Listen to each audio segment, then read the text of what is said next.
Hello and welcome to the Armband. I'm Chris and Kieran is here too. Hello, Kieran.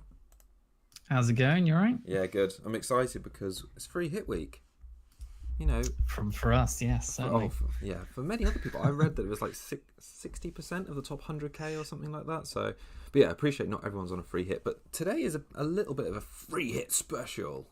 In so much that we're mainly talking about free hit picks, but we're not excluding anyone that's not on free hit. We're just going to talk about some players that are good from now until the end of the season. And can you believe the season's nearly over?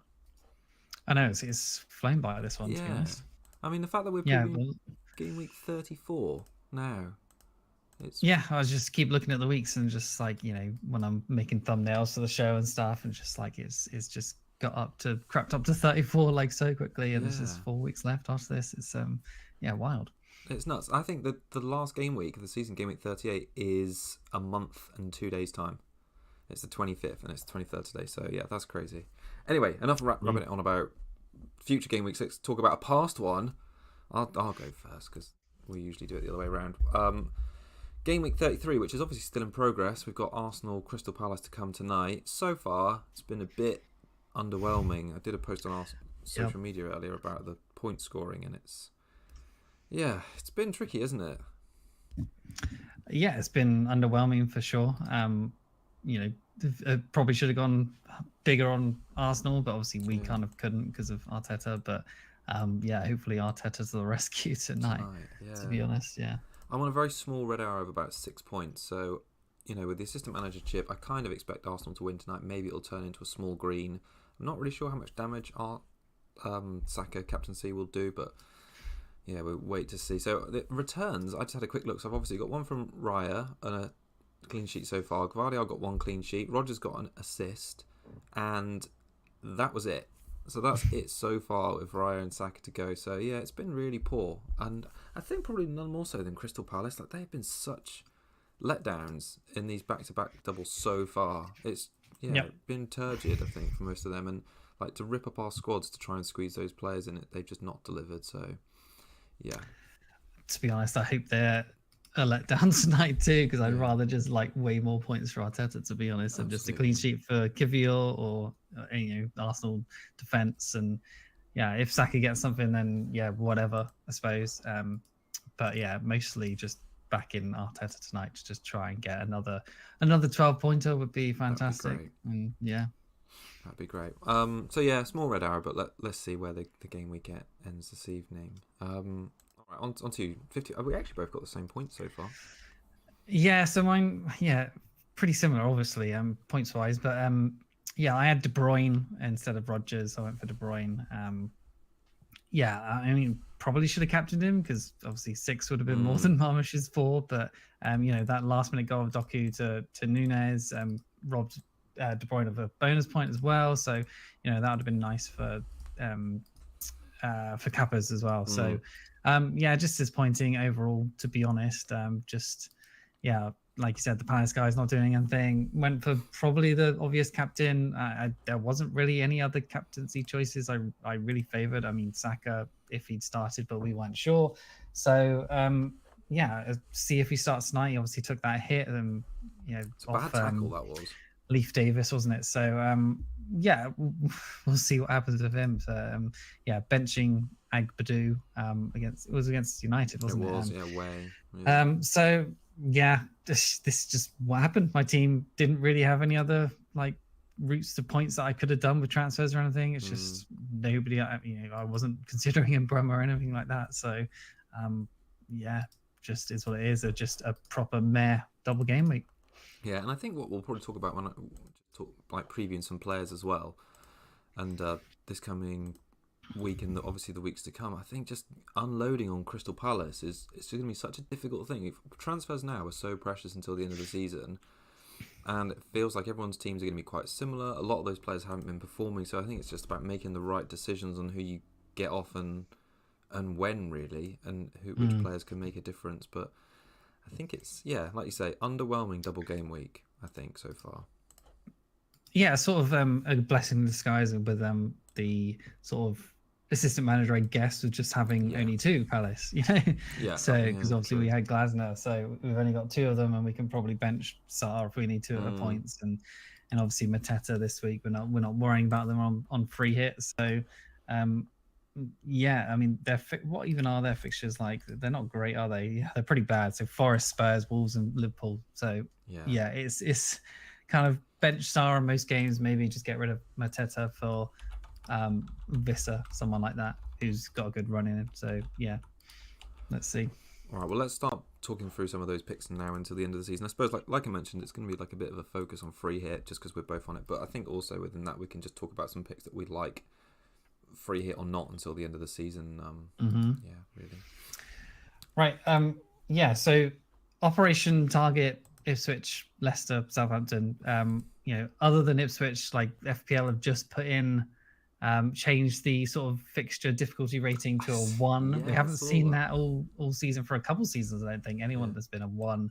So Leicester and Southampton have just been given that. And then I saw Man United went down to a 2 for teams as well, which is a stark, realization of kind of how crap and how far they've fallen, I suppose. So, but yeah, like on the target, those teams. For the free hit this week, and probably not for the rest of the season, but definitely one like the FPL community is hyping up, is Sessegnon for Fulham against Southampton away. This is so he's 4.1 million. He's a defender, 1.7% owned at the moment.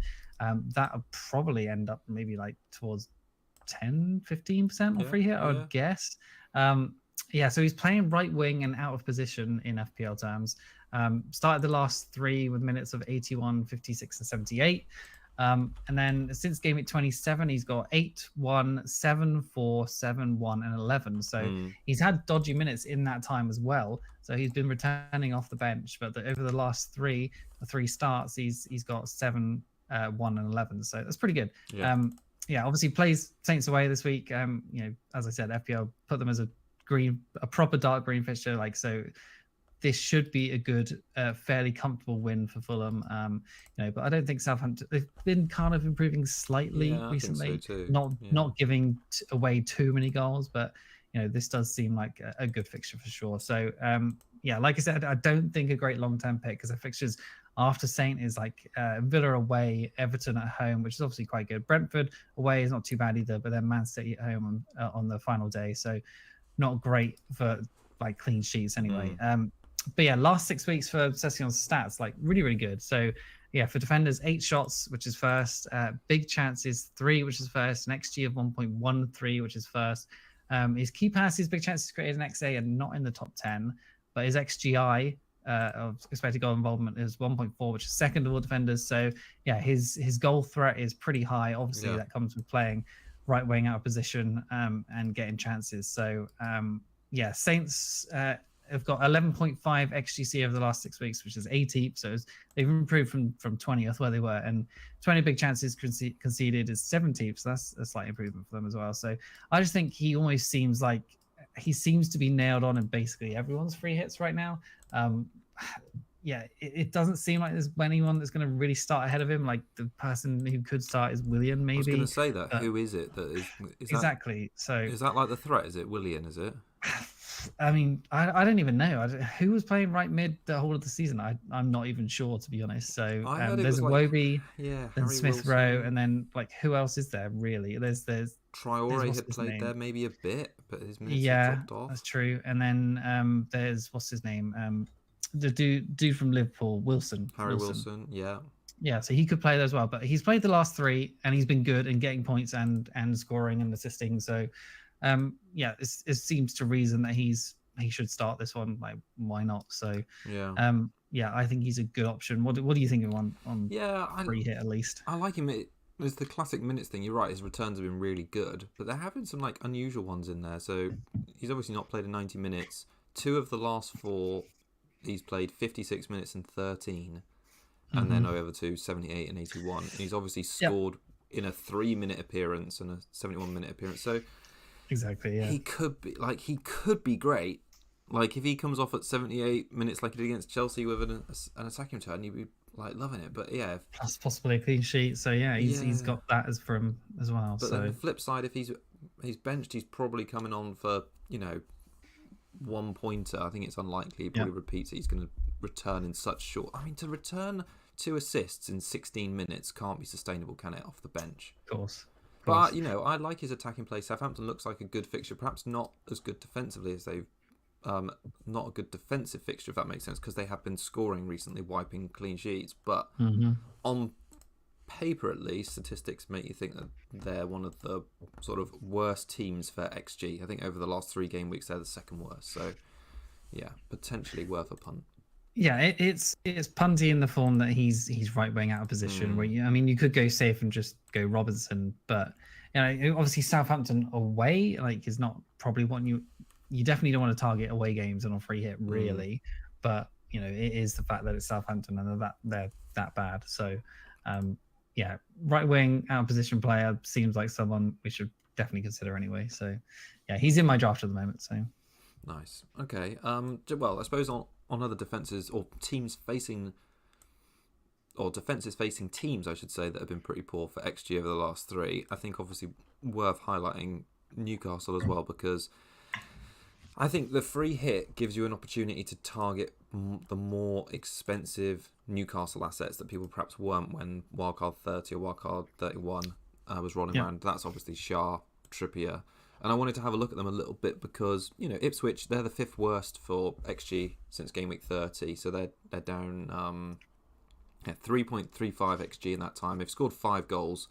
But I think Newcastle, and something that I'm trying to target a little bit on free hit, which is perhaps why Sessegnon isn't such an attractive pick for me, is teams that have got something to play for still. So Newcastle have still got Champions League to go for, so every game is important. Ipswich absolutely haven't got anything to play for now. They're effectively relegated. So, you know, if this is if there's an early goal in this one, I could see it being a 4 or 5. So it's trying to think what defenders could potentially return as well. So I had a look at Shah's returns. So he's had 3 returns in his last 4 games, and I think he's super popular in picks. I think his ownership has jumped, and he's up to nearly 5% now. When I was having a look at this, it was down at 4. So, you know, what's that? It's like a 5th of new owners for his percentage. Yeah, I do wonder if it's sustainable, because his expected points, if I just have a quick look and bring him up on screen. So his expected points in the last 3 games has been just 13.3, and he scored 31 points off the back of that. And I was just like, that's just crazy overperformance. And then if I compared it with Burn, who I had in my team, and I appreciate their price point is different, but Burn has had 5 shots in the box to Shah's 2 in the last 3 game weeks. He's had 1 big chance created to Shah's 0, but the points difference is 20. It's crazy, and the expected points is within 2 points of each other. So I think Shah's returns have been a little fortunate. Actually, it's FPL for you, really. That is, that's variance 101. But I'm just not sure I could back Shah to keep doing that. So then I was looking at who I trust after that. So I've already had experience of owning Dan Burn, and it's not been the best. It's just like 1 clean sheet in the 3 games I've started. Oh no, 2 clean sheets in the 4 games I've started him. So, you know, it's been mixed. But when you obviously factor in that he's performed the worst of Shah, Livramento, Trippier, and Pope, it's a bit sour. Yeah. So I was trying to see which other players from that Chelsea backline are most likely. So Livramento and Trippier, 9% owned and 5.2% owned for Trippier, which was quite a surprise. I thought it'd be a bit higher than that.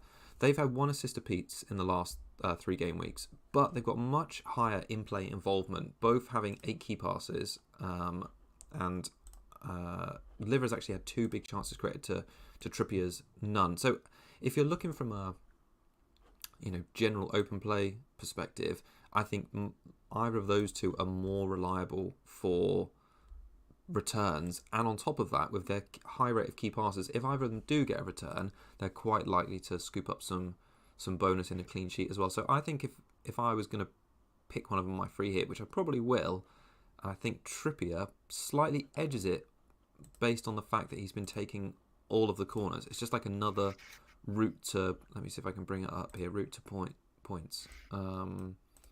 Creativity. So he's taken 18 corners and 2 free kicks in the last sort of 3 game weeks, compared to Livermore, who's had none. So, yeah, I think there's a couple of ways that Trippier could get points, and I think Shah's returns have been fortunate, and maybe that's not sustainable. I don't know what you think about Newcastle in general. Do you like the fixture against Ipswich? Yeah, of course. I mean, I'm just wondering, like, Ipswich's XGC is 14.1 of the last 6 weeks, which is second worst. So I'm just wondering if targeting the attack is for Newcastle attack is possibly better. The triple up, but the kind of issue of Gordon coming back is possibly an issue. But Murphy, Isak, Barnes, like triple up on free hit. I mean, that does sound kind of scary, and you probably going a little bit maybe too all in, but at the same time, Newcastle can blow teams away, but then they can also do the opposite of have a sort of damp squib performance like they did against Villa. So yeah, like I've had Pope and he's been okay. Like obviously that penalty save and the clean sheet was nice, but like, is there definitely a clean sheet? I think Ipswich is the most likely to score out of the 3 sort of bad sort of relegated teams. So yeah, I don't know if I think you certainly have to have a triple up. Yeah, I think it's the only team I would triple up this season or this week. And I don't think you'd double. I don't think you'd ever double defense. No. So you'd probably always double attack. It's just whether you go 1 attack, 3 attack, or 1 defense with double attack. So, I mean, for me on my attack, my free hit draft at the moment is triple attack. So. That's the way I'm favouring at the moment, but I can certainly see the pull for the Newcastle defence and yeah, Trippier, Livermore. If Livermore is probably neither here nor there between Trippier. If you just need a bit of budget, then Livermore is probably fine too. I think you're right on the Newcastle thing. Like 3 assets or 3 players from them this week seems like it should be a given. It's like you're right about them just hauling on teams, like the 5 goals against Palace, 4 against Man United, 4 against Forest, and they scored 2 against Brentford. They can just like absolutely slap teams at home, and the points will be shared around on the back of that. And I've definitely considered having Murphy, Barnes, and Isak as a front 3. It's a shame Gordon is sort of rearing his head again to take some of the minutes, but I think that because Barnes and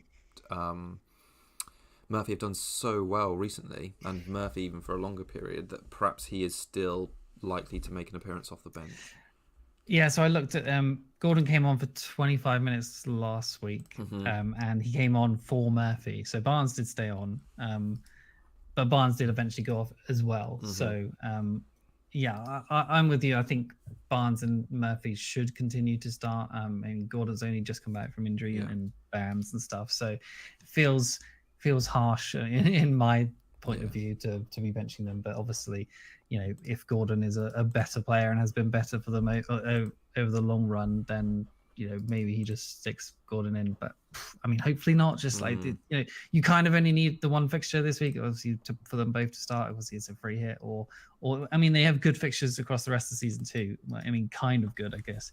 Like Ipswich at home and then Brighton away is a pretty good fixture. Yeah. Chelsea home, I think that's a good fixture. Yeah, it's okay, it's fine. Arsenal away, not great, and then Everton at home, the last day of the season. So yeah, a triple up on that seems pretty good, to be honest. So Everton are basically saved. Newcastle might still be fighting for Champions League on the last day of the season. So you're will be. Yeah, you're gonna want players from those teams. So yeah, I think that game against Chelsea is huge, and I think it's the kind of game where they do score like a few goals in it as well. Like they can take points off a Champions League rival at home. They missed a chance against Villa. I think that could be a haul. So yeah, even if you're bringing players in for the free hit or for the long term, I think if it were me, I probably wouldn't bring Barnes in for the long term. I'd still favour Murphy, but for free hit this week, I think Barnes still got that place on lock. Should I talk about him now? Because he is one of the players I've mentioned. So he's 6 million, 4.7% owned at the moment. I imagine that's going to certainly go up on the free hit and probably around the 10-15%, like we were mentioning earlier with Sessegnon. So better form than Murphy, but almost completely forgotten about is what I've got here. So everyone had Murphy for budget reasons, and Murphy did obviously really well. But he scored more points than Murphy has over the recent 6 weeks. So as I said earlier, he stayed on when Gordon return last game, so that's a good sign. He's not actually blanked in his last 6 weeks, which is really good. 6, 5, 8, 15, 12, and 5, and those are kind of early season Salah numbers that he was doing. So, really good. They're playing Ipswich at home, and obviously they got whipped by Villa, so they're going to need the points. The goal difference, and the first team is probably going to play all the games from now on to try and get those Champions League positions. So, I think Barnes should be good, especially for this week, and I guess for the rest of the season. But who knows? I suppose. His stats are really good too. 19 shots is second of mids. XG of 3.03 is the second. That's probably the highest he's ever had in FPL. And then an XGI of 4 is second. Key pass is 8, not in the top 10. But then big chances created, third, which is joint third. 3, it was joint third. And an XA of 0.97. So decent numbers across both sides. Assuming he's nailed, I think he's a great pick for this week. And then, the rest of the season, good fixtures too. Like I said, assuming he's nailed. But he's the one that you're kind of thinking, like, if you go the double up, is he the one that or the triple up in attack, is he the one that makes way if you want to go for one defender? I don't know. It was obviously between him and Murphy, but it's hard to choose. Form is in both their favors, but slightly in Barnes. So I don't know. He does seem streaky, doesn't he? So maybe it's the kind of the end of the streak. I don't know, when they're not doing well in that Villa game, like he still got a return. So true. That's something. So I think when you look at I've just expanded their stats for the last 6 weeks, and when you look at the shot comparison because I think in the free hit you really want to try and hit those high ceiling picks. So Barnes, I would say, has got a far greater ceiling than Murphy. I mean, if you look at these shots in the box, 18 to 4, huge difference. Big chances 6 to 2, again huge. But Murphy's been really consistent in actually getting assists, and the fact that he's been super clinical. I mean, he scored 3 goals from 4 shots in the box. I mean, that's the goal last week was pretty wild angle. So I don't think he's gonna be getting that very often. No, and Barnes, obviously, on the other hand, only 4 goals from those 18 shots and 6 big chances. So perhaps he should have had more, and Murphy's done really, and maybe Murphy's had more than he should have. Now maybe his conversion can stay that high. To be honest, I don't mind the triple up. I think it's the fixture to target from that point of view. Maybe even slightly more than Liverpool-Tottenham game. But it's, obviously Gordon is there popping his head up in the background. But you'd still think Barnes or Murphy could return well even if they get 70 minutes. I think when I was looking at Murphy's fix... Oh, sorry, go on. Yeah. I was just going to say, I expect they both start, and if one of them goes off at 70-odd minutes, then you probably doesn't matter that much. They probably have enough time to be on the pitch to hopefully get returns. So, yeah. Well, I just had a look at Murphy. So since game week 30... which is, 5 games now, he's not completed 90 minutes. The most he's played is 77, and he's only blanked once.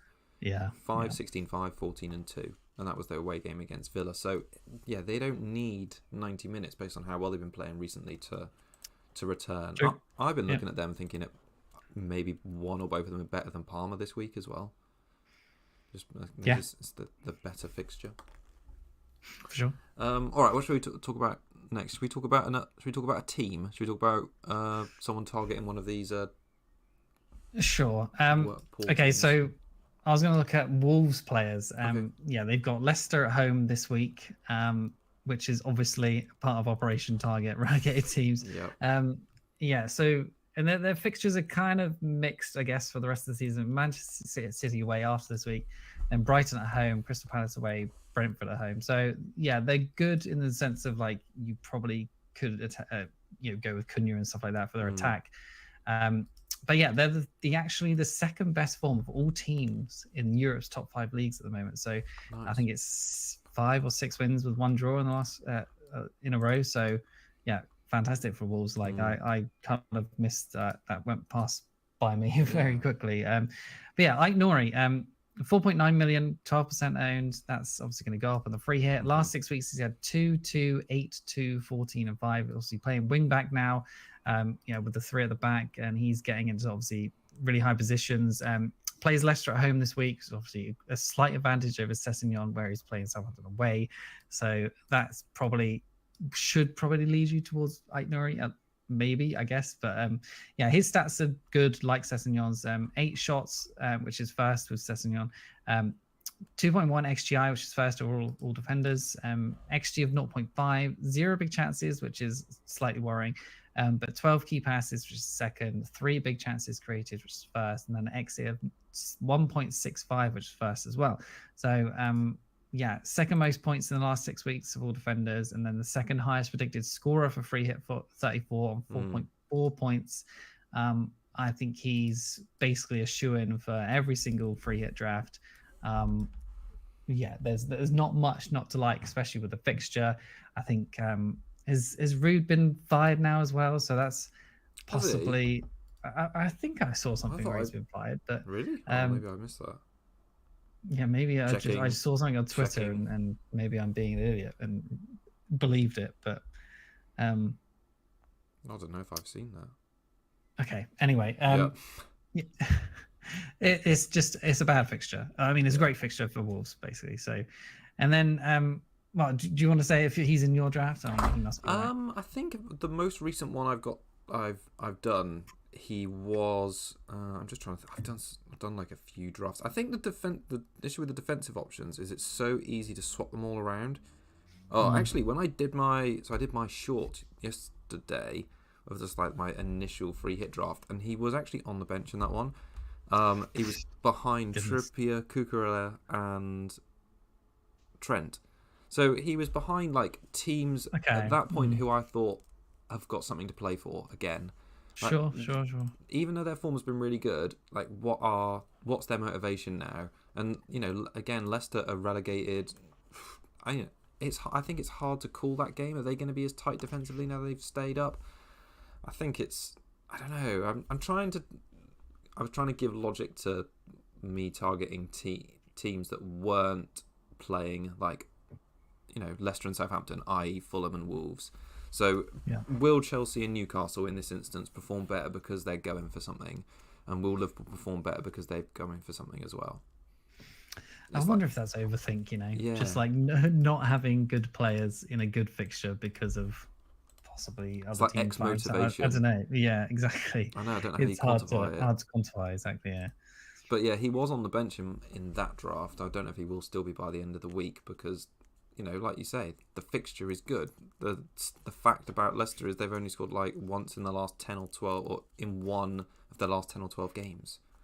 Yeah, and he's done. They did look better versus Liverpool though as well. Unlucky not to have a goal go in as well, and so it's the same with Southampton. Like I think Leicester and Southampton like lull you into this sense of security that they're going to be really bad, and maybe Leicester have been, but they've got absolutely nothing to play for. Southampton have done slightly better recently and are wiping clean sheets. Could Leicester start to do the same thing against Wolves, who've got little to play for now they've stayed up? I mean, I know the situation of targeting Southampton for clean sheets, and it's my players have they seem to have scored like one goal in basically all the times that I've targeted them for clean sheets. It's super annoying, and that could happen with Wolves for sure. But I don't know. They've been really good defensively at the moment. So, and it's at home. I feel like the home fixture possibly outweighs the playing for something thing. Possibly. Yeah. Maybe they're all playing for big moves to other clubs. Better clubs. Yeah, like Cunha is possibly going to Man United, and like Nori should be on bigger teams sort of radars as well. Like someone like. Spurs, maybe someone like that. Spurs are crap now, but I'm trying to think. They're so close in the table to like United and Spurs. It's just like a small step on the ladder. Yeah. Okay. And then the other guy to mention, obviously, if you're not looking at Strand Larsen, Cunha, 6.9 million now, 9.6%. Since he's come back, 7 and 8 in his last two. Obviously a talisman for the team despite his poor attitude. I think it speaks volumes about him as a player that he's come back and he's got 2 returns straight away. No sort of lag in his returns or sort of no form. He's just come straight back in. 158 points makes him the 6th best forward still, while missing 6 games across the season. 14 points in the last 6 weeks with just 110 minutes versus I put here Mateta, who's had 6 games with 200 plus more minutes, and he's got 13 points. So Cunha's managed 1 more point than him in 110 minutes versus Mateta's like back-to-back doubles and blah blah blah. That And stinks, obviously he plays tonight, and Mateta could trump him, but at the moment that's terrible reading. Yeah, so he's the second highest scoring predicted forward, just like Aitner is for defenders, for 34 at 6.3. And he's the second for the rest of the season as well for forwards at 27.4. So, yeah, he seems like someone you can bring in for free hit for the rest of the season as well. And you're just going to probably be happy to own him. I don't see why he won't be starting. I think he played 20 and then 90. So, yeah, after he played that 90, I think he should be good to go for the rest of the season. And then, yeah, Leicester XGC, as I said before, 14.9, which is, well, it's actually the 20th I've got here. 25 big chances conceded in that time, which is joint last, and then 0 clean sheets since game week 7, and then 1 all season for Leicester. So I just think it's, yeah, Cunha is pretty much a lock in everyone's teams as well. He's if he's part of a 2 up front and you go 5 mid, or you go 3 up front, I think he's a lock in basically everyone's. So yeah, just get him and hope he does the best. I think I barely owned him this season and he's hurt me a lot, but I'm going to be owning him for this for sure. Yeah, definitely. I think I agree. I think he's going to be a lock for pretty much everyone on free hit this week. I think the fixtures towards the end of the season aren't awful either. Like, apart from the Man City away game, I don't mind Brighton at home and Brentford at home seem like good fixtures as well. Crystal Palace away, again, they might not have much to play for by then. That could be an open game. That's my, again, like the X motivation. I feel like I don't know how to quantify the amount of goals scored and clean sheets kept, but I just feel like games are a lot more open towards the end of the season and there's more high scoring. So yeah, maybe there. But no, I agree. I think Cunha's a lock. All right, just I suppose just on the last defender, I didn't mention him when I was talking about my defensive picks, but I did mention in my draft a minute ago, is Cucurella. And a player you've owned this season with no luck, and a player I've owned this season with a lot of luck. Yeah. So he's been he's divided opinion this season. So like I mentioned, again, Chelsea have Champions League to go for. Face Everton, who've only scored 2 goals in the last 4 game weeks, so they're not doing well from an attacking point of view. Scored that last-minute goal against Forest. Looked pretty toothless in the game against City, which looked like it was going to go the way of a 0-0. Since game week 27, he's actually the highest scoring defender and is the 3rd highest for expected points. But numbers don't really back that up too much. So 5 shots in the box is the joint 4th best, but he's way down on key passes of only 3. That's like outside the top. I think it's outside the top 15 for defenders. So I think he's an upside pick in the fact that he is having shots in the box, like 4th best over quite a large game week span. I think that's like 6 or 8 weeks, is pretty good. And if he scores and Chelsea keep a clean sheet, which looks, the clean sheet I'd say looks fairly likely. Would you think? They cleaned against Everton in game week 17. You're not so sure about the clean against Everton, are you? It's just Chelsea, isn't it? Like, I don't know. Yeah, they got 3 clean sheets in their last 7, I think. Yeah. No, 4 clean sheets in the last 7, sorry. Which I was quite surprised at. Brentford, Tottenham, Leicester and Southampton.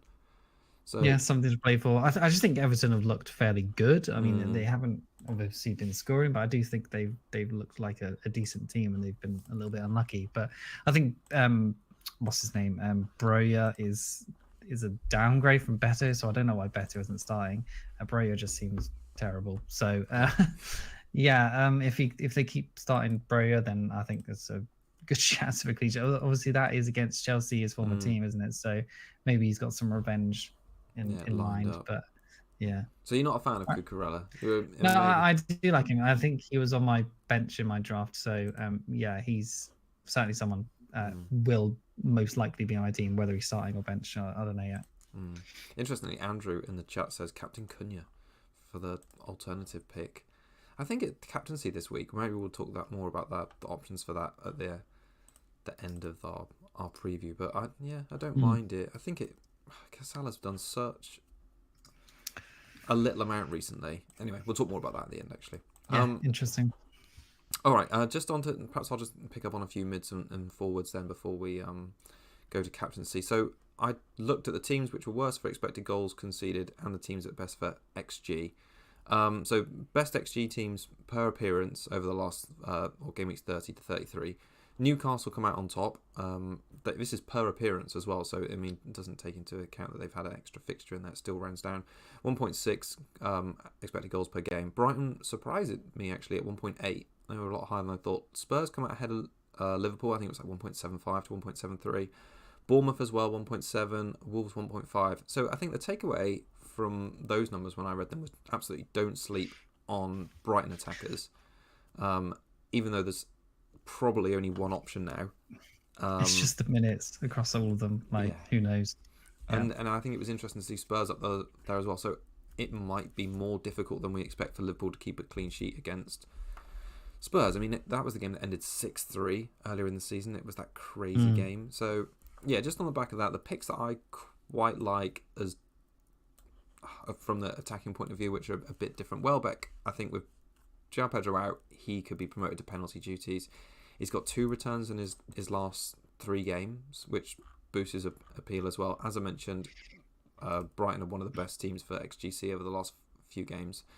And he's averaged 5.6 points per game at home this season. And even though Brighton's form has been really poor, like they've not won in the last 5 games, 3 losses, they are still in with a chance of scraping some European football. And this on paper against, Graham Potter, former manager of theirs, I think is a game where they've got something to play for. And, Welbeck's got form leading into this one, and he doesn't really have any competition for his minutes with Pedro out. Yeah, I just don't know if I can trust Welbeck.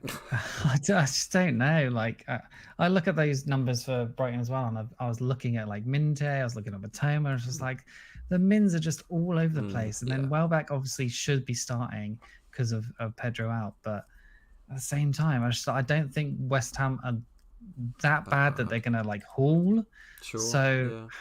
I mean, yeah, West Ham are bad, but at the same time, I feel like it probably should be like a evenish game, and I think it might be like a 1-1 or something like that.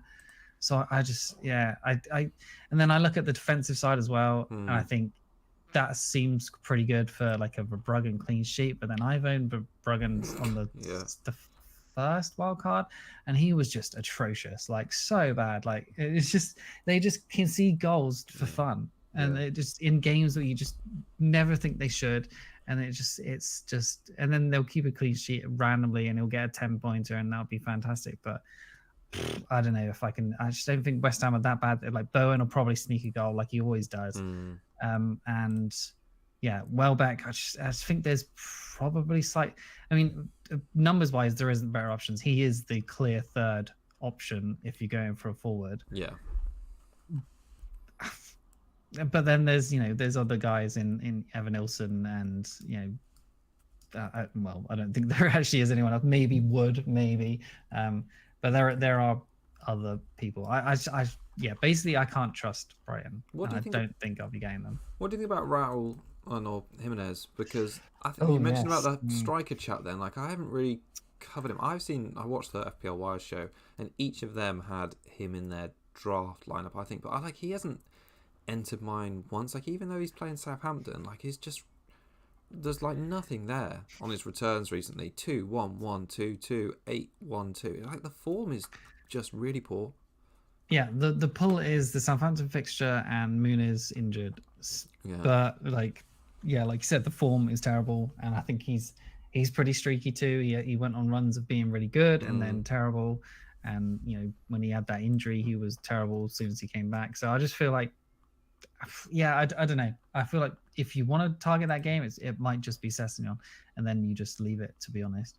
Yeah, I just don't. I mean, Iwobi is an outside pick if you really wanted to go there, but I just don't think Fulham are that goal hungry right now. So yeah, I agree. I just had a look back. So one return since game week 26, but before that he'd been like fairly consistent this season. Like he's had 13 returns, but he's just dried up, and I don't know. I'm not all like he's on penalties, I guess, but I just don't love. I love Welbeck. I'd have Welbeck more as a pick. Perhaps at the end as well, we'll rank our picks by position. But fixtures breed form, I guess. True. So I don't know on him. He's just one of that third. I feel like you almost, if you're not sure about the third spot and who you definitely want to take, you just go 5 in midfield. Yeah. And just have Isak and Cunha as your front two. I agree. Like the upside's higher on those midfielders. For sure. And then Liverpool's, I think it's a difficult game to judge this one because I think they're going to win the title. And I just wonder if they get to 2-0 up, are they going to keep going? I expect it's going to be quite an open game because they're playing Spurs. It's 4:00 on a Sunday. The trophy's coming out, isn't it? Let's be honest. Is Salah ever going to do points again? Is Salah ever going to do points again? Is he going to live in Diaz's shadow forevermore? Yeah, I just think it's tricky to judge. I think Salah looks like the I'll talk about captaincy again in a minute, but captaincy pick. And is it their merit in like doubling up on Liverpool's attack against what is one of the worst defences in the league, especially now Van der Ven and Romero out as well? And I must have jinxed it last week by talking about how good Diaz had been after bringing him in earlier this season and just being absolute cack for me. But like in the last 6 game weeks, I've got them up on screen now. 6 game weeks, 5 returns. Obviously the 3 against Leicester, but before that he'd had 9, 6, 9, 6, 8 and 3. So really, really decent numbers. Since game week 27, his expected points per game is the joint second highest of all mids, only behind Salah. 14 shots in the box in that time is the third best of all single game week mids on average. And amazingly, he's had 25 key passes, which is the second highest of all mids in the last 6 game weeks, with 5 big chances created. So he's basically been really productive on both the goals and assist side, and he's had the returns to show for it. So yeah, I quite... Do you think he's due a benching though? Now that Gakpo's back, he's the threat, isn't he? Yeah. And because his key passes have been so high, he's been scooping bonus. So he's had bonus points in the last, I think it's 1, 2, 3, 4, 5, 6 games. He's had 7, 8 bonus points. So he's been pretty reliable for even getting a bonus off one return because his key passes have been so high, which I think is something just free points basically. Which, and I expect they'll have a lot of the ball against Spurs as well. Do you think that fixture is worth a double up in attack for Liverpool? Probably less so than Newcastle, but probably more so than someone like Welbeck or Raul Jimenez. Probably. Yeah, it's just worrying me that on paper it's like Spurs, probably a tougher game, right? But not really, I guess. 6. Yeah. It was them that scored 6, right, against Spurs. Yeah. So yeah, it should be open because they can't really defend Spurs. So Diaz on the sort of counter seems pretty good. So it probably is Salah plus Diaz, isn't it? And then do you bring in Trent for the clean sheet? I don't know. Is he definitely going to start ahead of Bradley? There's that worry. Or do you just forget about Liverpool defence for this one? Because you think they probably will score Spurs, at least one? I don't know. It's tough. I think that's a game that's hard to judge. Yeah, I agree. In the draft I shared earlier this week, I actually kind of fancied the double Liverpool defence because I thought it'd be a bit of a differential. Interesting. I thought, why not back the team that have been the best defence in the league or the second best defence this season? Trent is probably going to start because they can win. He's back. He scored the winner against Leicester. Yeah. Even if he doesn't play 90, he's got a history this season of coming off around the 60th odd minute, at which point the clean sheet might be there. And Alisson was the backup one. Like, if people are scrambling around for goalkeepers, he just, he's reliable. He might get a six pointer in this, and I feel like it's unusual that a double Liverpool defence is a differential in a game where they could win the title. It could be really tight. They're going to want to win to 0, I would expect. So Spurs were pretty, even though they had a lot of chances against Forest, it took them till way late for them to actually convert. So yeah, true. I think the double defence is almost as much of a differential as the double attack for Liverpool. Yep, fair. Anyone else you want to mention quickly? Nah, you can talk about someone. Okay, so I'm going to mention Mbeumo, who's good for the rest of the season, possibly good on the free hit. I'm not entirely sure. I think people are saying you probably have plain toast if you pick Mbeumo on a free hit. But delicious. Yeah. So the rest of the season is obviously Forest away this week, and then Man United home, Ipswich away, Fulham at home, and then Wolves away. So those are those are certainly good fixtures. Last 6 weeks, 2, 6, 8, 3, 2, and then 18 last week. Yeah, third highest scoring player in that time, despite fixtures versus Chelsea, Arsenal, Newcastle, Bournemouth, and Villa.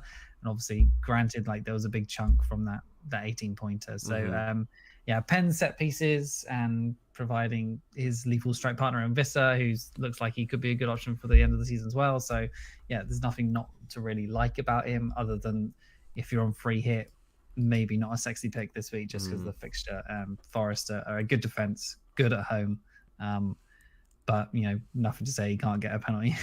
The one I did see a really interesting stat about Mbeumo was that I think if you take all of his away form this season, minus the games he's played against Southampton and Leicester because they've been pants, I think he scored 3 goals and got 1 assist this season away from home, which seems like really low numbers to me. So don't bother then. It's on free hit anyway. And Forest have been really, quite tight at home, kept clean sheets against Arsenal, Man City, Man United. So yeah, I would say he could be an avoid for a higher ceiling pick elsewhere. Like I've been looking at Sells as well as a goalkeeper, like someone who's the top point scoring goalkeeper this season. I've not looked at him. I've not owned him, but he could. Yeah. He could, usually when he gets save points and he's more likely to get bonus than the Forest defenders. So, and especially if they win at home, it's usually low scoring. And again, they've got motivation because they've got Champions League to try and fight for. So yeah, he's an I think they dropped to 5th. Is that right, or did they drop out of the? I can't remember. I think City went up to 4th. I think City might even be Newcastle 3rd, 5th. Oh, it's okay. So Forest like 4th or something, and then City 3rd. I'll have a look. Might load in a minute. But yeah, they it goes without saying they need to win. But they won away at Brentford 2-0. Sal's got 7 points in that game. So it's rare for him to get a 1-pointer, like 2, 3, 3, 8, and then he got 1 against Ipswich in that freak 4-2, 8, 6, a 0 against Crystal Palace, 3, 8. So a couple of ones in there actually. But yeah, he seems like a fairly middle of the road goalkeeper for this game week. Yeah, I think I've had Leno, and then I've had like Verbruggen, just because I hate Verbruggen, but like the fixture is good on paper, like the home fixture. I don't really want to target an away fixture on free hit for sure from keepers. So, yeah, keepers are kind of tough. I think you just pick whoever you don't have troubles on. Definitely. Yeah.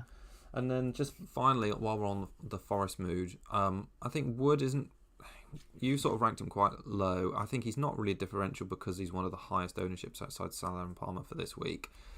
He blanked in 4 games in a row before Spurs, but 2 of those were against Arsenal and City. I think the issue with him on a free hit is he doesn't often haul. So despite his amazing season where he's had 24 returns, in which he's returned in 17 of them, only 4 games have been double digits. He averages 6.5 points per game at home, which is only like a point more than Welbeck's done.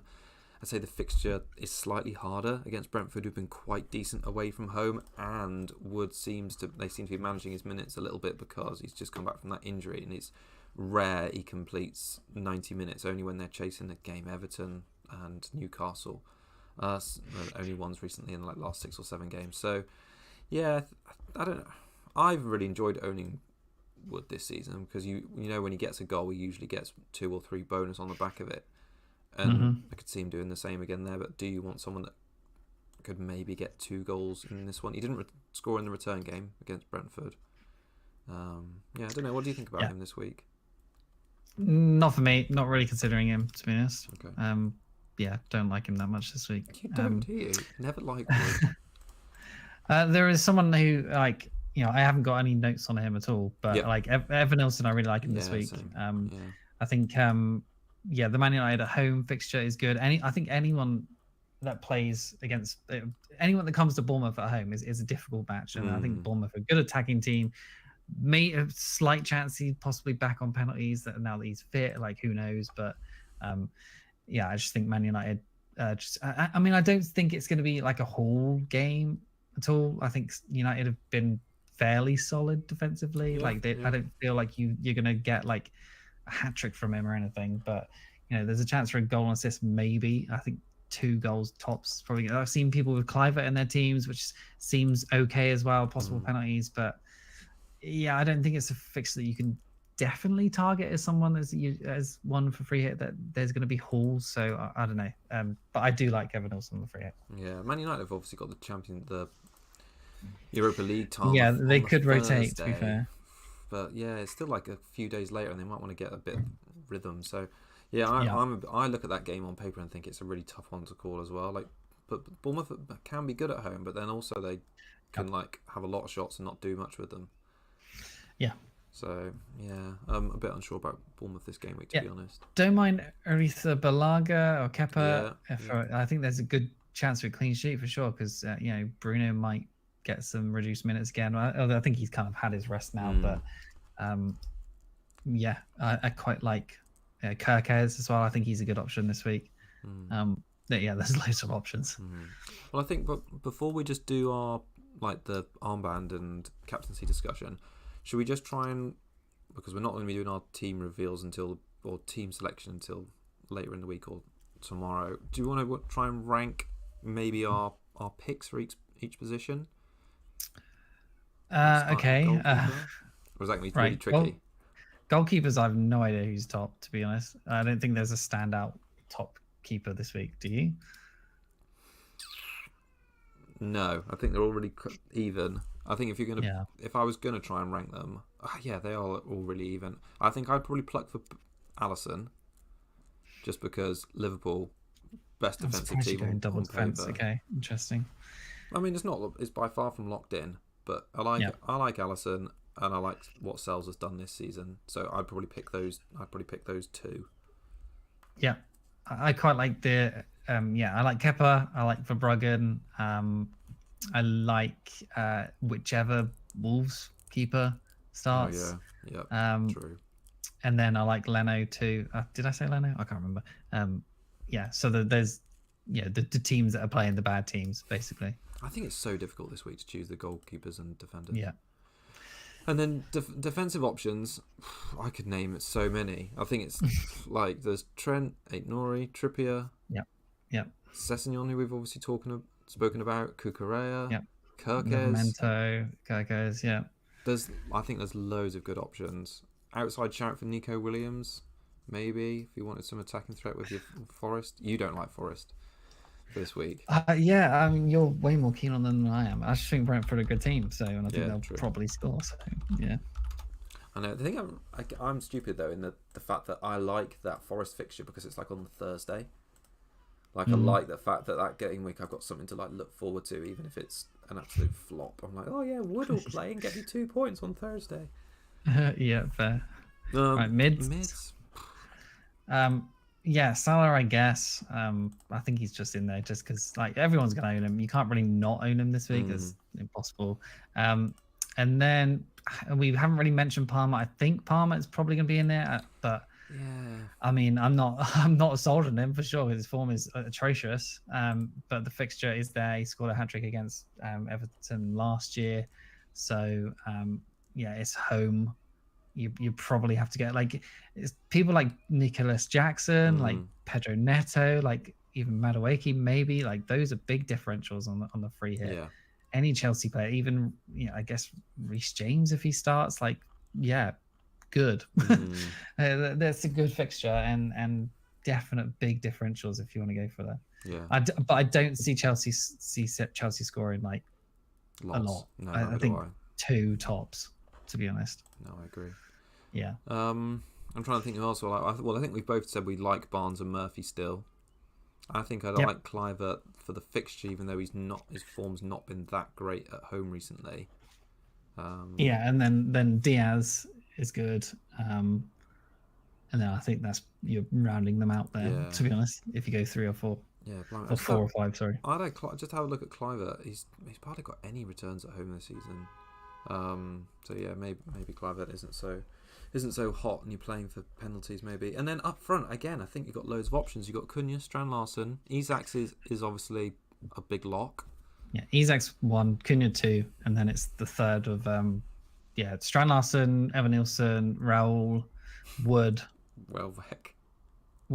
Yeah, I mean it's probably right. Isaac, Cunha, and then it's I guess Welbeck. No, I'm going to say Ilva Nielsen, then Welbeck, then Wood. Then Raul. Yeah. If people have come here after watching the FPL, what are they going to say? Like, right, we're like way down on Raul compared to those guys. Cool, and I think that's it, isn't it? I think it's unlikely people saying that playing the assistant manager chip this game week. But yeah, probably unlikely. If I'd go for, what would I go for? Don't know. Maybe Leicester against. Well, maybe there isn't a 5-point gap now. Don't even know who they're at. Ipswich. No, I don't know if there's any good picks. No, I probably just back Liverpool. I probably just get slot. Yeah. Maybe Man United to beat Bournemouth. Yeah. I mean, I don't even think that's a. Is that That might be a table bonus. Table bonus? It might be. I think it might be actually. Yeah, go for that. And then just a little bit on captaincy, because Salah's been really poor recently. Is this a game week to take a chance elsewhere? I don't know.